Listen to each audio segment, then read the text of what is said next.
Night of cups, 10 of swords, king of wands, bottom में आया है 6 ऑफ सॉर्ड्स। ओके, इससे पहले वाले वीक में कुछ तो भी आपकी लाइफ में छोटी मोटी, मुझे कोई ज्यादा मेजर नेगेटिव सिचुएशन नहीं लग रही है इस 10 ऑफ सॉर्ड्स के साथ। आपकी लाइफ में कुछ नेगेटिव सिचुएशन आ गई थी तो आपने उसको बहुत अच्छे से फेस किया है और फाइनली आप उससे मूव ऑन हो गए हैं इस वीक में।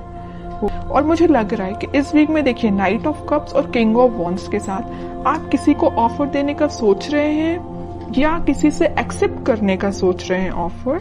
अभी तक जो आप डिसाइड नहीं कर पा रहे थे कि आपको किसको ऑफर देना है या किस वे में ऑफर देना है, बट आपका माइंड एकदम सेट हो गया है कि आपको इस पर्सन को ही ऑफर देना है और इस वे में ऑफर देना है। ओके, तो नाइट ऑफ कप्स के साथ तो मुझे लग ही रहा है कि आप अपने माइंड को धीरे धीरे ही सही बट आगे बढ़ाने का सोच रहे हैं। और किंग ऑफ वॉन्ड्स के साथ आप या आपके पार्टनर में भी कुछ प्लेफुल एनर्जी में रहते थे, कभी सीरियस नहीं हुए, आपकी बातों को कभी सीरियस नहीं लिया या आपने अपने पर्सन की बातों को कभी सीरियस नहीं लिया। बट इस वीक में आप सारी चीजें सीरियसली करेंगे क्योंकि आपने देख लिया कि लाइफ में अगर सीरियस नहीं होते हैं ना, कभी अगर ऐसे ही लाइफ चल रही है, ध्यान नहीं देना है, तो आपको इस सिचुएशन में जाना ही पड़ेगा, 10 ऑफ सॉर्ड्स की सिचुएशन में। इसलिए आप थोड़े से एक मैच्योरिटी टाइप की आपके अंदर आ गई है कि आपने डिसाइड किया है जो भी आपके डिसीजंस होंगे सोच समझ के आप लोगे। ऐसे ही नहीं कि किसी को भी ऑफर दे दिया या कोई भी अपनी लाइफ का बड़ा डिसीजन भी ऐसे ही अपने मन से ले लिया, ऐसे नहीं करोगे। आप बहुत ज्यादा उस पर सोचोगे, विचारोगे, उसके बाद एक्शन लोगे। ये आप में एक मैच्योरिटी मुझे दिख रही है। और मैं प्रोफेशनल लाइफ से बताना चाहूंगी क्योंकि यहाँ किंग ऑफ वॉन्ड्स का कार्ड है, तो आपके पास आप जिस अपॉर्चुनिटी का, आप जिस ऑफर का अपने जॉब से रिलेटेड या अपने बिजनेस से रिलेटेड जिस चीज का भी वेट कर रहे थे, तो वो अपॉर्चुनिटी आपके पास आ रही है। जरूर देखिए, यहाँ पे है नाइट ऑफ कप्स और यहाँ किंग ऑफ वॉन्ड्स है, तो आप इस अपॉर्चुनिटी का वेट कर रहे हैं काफी टाइम से, लेकिन ये अपॉर्चुनिटी बीच में 10 ऑफ सॉर्ड्स से होते हुए आ रही है आपके पास। मतलब काफी वेट किया है आपने, काफी इंतजार किया है, काफी आपने धक्के भी खाए हैं जॉब से रिलेटेड या बिजनेस में, लेकिन फाइनली आपके पास अपॉर्चुनिटी आएगी और आप एक किंग की पोजीशन में आ जाओगे।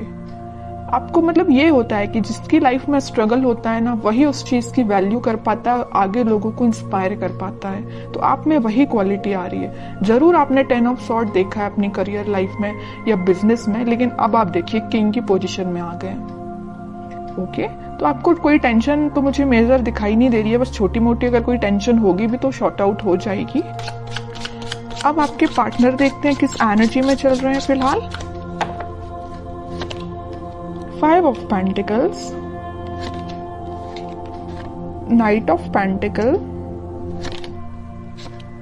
7 ऑफ कप्स एंड बॉटम में आया है 6 ऑफ कप्स। ओके,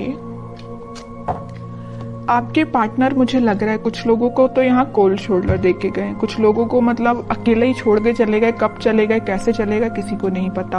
आप भी सोच रहे हो कि भाई ऐसा कैसे हो सकता है, अचानक से उस पर्सन का पता ही नहीं है कहाँ चला गया है ना। आप तो इंतजार करते ही रह गए, बट वो पर्सन कहाँ चला गया आपको खुद नहीं पता। क्यों चला गया, मे बी उनके पास ऑप्शंस बहुत थे या उनकी प्रोफेशनल लाइफ को लेके वो बहुत ही ज्यादा सीरियस थे, तो वो आप पे ध्यान ना देके अपनी प्रोफेशनल लाइफ पे ध्यान देने लगे, अपने बिजनेस, अपने करियर, अपनी जॉब पे ध्यान देने लगे। ठीक है, यहाँ मुझे कोई मेजर थर्ड पार्टी सिचुएशन तो ज्यादा नजर नहीं आ रही है, लेकिन 10% लोगों की लाइफ में हो सकती है थर्ड पार्टी सिचुएशन। बाकी 90% लोगों की लाइफ में कोई थर्ड पार्टी नहीं है, बस उनकी ड्रीम्स हैं, उनके सपने, उनकी जॉब, उनका प्रोफेशन, उनसे वो ज्यादा अट्रैक्टिव है। इस वजह से मे बी आपके पास अभी ऑफर लेके नहीं आ रहे, या आ भी रहे हैं तो बहुत स्लो मोशन में है। उनको पता है क्योंकि आप ही उनके ट्रू सोलमेट हो, आप ही उनके लिए सब कुछ हो, आप ही उनको हैप्पीनेस प्रोवाइड कर सकते हो, सारी चीजें आप ही दे सकते हो। ओके, तो वो आपको छोड़ के कहीं नहीं जाने वाले। जरूर अभी थोड़ा सा सिचुएशन मुझे स्टक लग रही है, स्टक नहीं बोलूंगी एक्चुअली, क्योंकि नाइट ऑफ पेंटिकल का कार्ड है, इसको स्टक नहीं बोलूंगी। अगर यहाँ ही हैंडमैन आता तो मैं शायद बोल सकती थी कि स्टक है, लेकिन नाइट ऑफ पेंटिकल के साथ कोई सिचुएशन स्टक नहीं है, धीरे धीरे आगे बढ़ रही है। मे बी इस वीक की स्टार्टिंग में तो नहीं बोलूंगी, मिड ऑफ द वीक आप उनका कोई एक्शन देख सकते हैं। ठीक है, नाइट ऑफ पेंटिकल से नाइट ऑफ कप में वो कन्वर्ट हो जाएंगे। अभी देखिए पेंटिकल को ही लेके बैठे हुए हैं, अपने प्रोफेशन पे उनका पूरा ध्यान है, अपने ड्रीम्स, अपनी जॉब पे उनका ध्यान है, लेकिन धीरे धीरे उनका ध्यान फिर सोलमेट के साइड आएगा, कब के साइड आएगा। और मुझे लग रहा है यहाँ पे कुछ लोगों का रिलेशन 6 to 7 ईयर ओल्ड लग रहा है मुझे, इससे ज्यादा भी हो सकता है, कम तो हो ही सकता है, लेकिन मैक्सिमम 6 to 7 ईयर्स लग रहा है।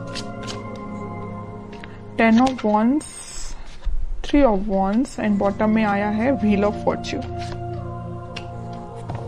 बट मैं कह ही चुकी हूँ, देखिए यहाँ पे अब 2 सिचुएशन निकल गई इस 10 ऑफ Wands के साथ। मैं पहली सिचुएशन तो बता चुकी हूँ कि आपके पार्टनर के पास उनके ड्रीम्स, उनके सपने, उनकी जॉब, उनका प्रोफेशन ज्यादा मैटर करता है। दूसरी सिचुएशन यहाँ बन रही है कि उनके पास रिस्पॉन्सिबिलिटीज बहुत ज्यादा हैं, मे बी वो अपने फैमिली मेंबर्स का ध्यान रखते हो या पूरी फैमिली की जिम्मेदारी उन पर हो, तो उस वजह से वो अभी आपके साइड कोई एक्शन नहीं ले रहे हैं। लेकिन 3 ऑफ Wands के साथ वो आपके साइड एक्शन लेना चाहते हैं, वो चाहते हैं आपके पास आना, ये समुंदर को पार करके आपके पास ही आना चाहते हैं, लेकिन उनको ये पार करने में काफी टाइम लग रहा है इस नाइट ऑफ पेंटिकल्स के साथ।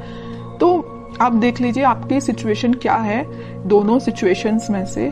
तो वो इस वीक में व्हील ऑफ फॉर्च्यून के साथ अपने टाइम का इंतजार करते हुए दिख रहे हैं। मे बी वो सोच रहे हैं कि जब राइट टाइम आएगा तो वो आपके साइड ऑफर लेके आएंगे, क्योंकि उनको बहुत अच्छे से पता है 4 ऑफ कप्स का और यहाँ 3 ऑफ Wands का है, तो उन्हें बहुत अच्छे से पता है कि आप उस साइड, समुंदर के उस साइड बैठे हुए हैं, उनके ऑफर का वेट कर रहे हैं और काफी टाइम से कर रहे हैं। अभी मुझे नहीं लग रहा कि रिसेंटली आपने वेट करना स्टार्ट किया है, आप काफी टाइम से उनका वेट कर रहे हैं। तो वो इस सिचुएशन का बस चेंज होने का वो भी वेट कर रहे हैं कि कब वो ये सिचुएशन, नेगेटिव सिचुएशन, थोड़ी सी, इसको मैं नेगेटिव नहीं बोलूंगी क्योंकि उनकी रिस्पॉन्सिबिलिटी है, अपनी फैमिली का ध्यान रखना ही उनकी रिस्पॉन्सिबिलिटी है। तो वे ये सोच रहे हैं कि कब वो रिस्पॉन्सिबिलिटी फुलफिल करके आपके साइड एक्शन लेंगे। ओके, अब उनका नेचर इतना ज्यादा बोलना चाहिए क्यूट टाइप का है कि यूनिवर्स उनका साथ दे रहा है, उनकी जो भी रिस्पॉन्सिबिलिटी है, उनके ड्रीम्स हैं, वो उसमें उनको हेल्प मिल रही है। और जैसे ही वो इससे निकलेंगे, इस व्हील ऑफ फॉर्च्यून के साथ आपके साइड कोई एक्शन लेंगे, तो यूनिवर्स ऐसा नहीं कि उनकी हेल्प कर रही है, यूनिवर्स आपकी भी हेल्प कर रही है। यहाँ पे देखिए ये जो हाथ दिख रहे हैं ना, आपको ऑफर लेके आ रही है यूनिवर्स, ही यूनिवर्स भेज रहे हैं आपके पास, तो आपकी भी मदद हो रही है यूनिवर्स के साइड से। ठीक है, काफी अच्छी है, काफी मीन्स बोलूंगी मैं तो बहुत क्यूट टाइप की एनर्जी निकल के आई है। अब देखते हैं कि आपको क्या गाइडेंस फॉलो करना है इस वीक में। Moon, 8 of swords and bottom में आया है 2 of pentacle with lovers. Okay,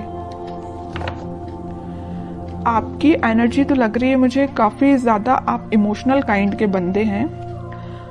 आप भी अपनी लाइफ में कुछ तो भी जगल कर रहे हैं, या आप समझ नहीं पा रहे हैं कि आपको वेट करना चाहिए, कि आपको अपनी लाइफ में आगे बढ़ना चाहिए।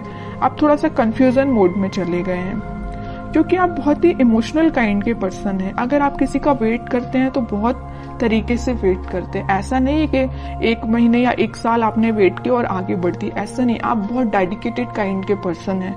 अगर आप प्रोफेशनल लाइफ में भी किसी चीज का वेट कर रहे हैं, किसी ऑफर का वेट कर रहे हैं, तो उसको भी बहुत तरीके से आप उसमें अपने एफर्ट्स लगाएंगे, उसके बाद वेट करेंगे।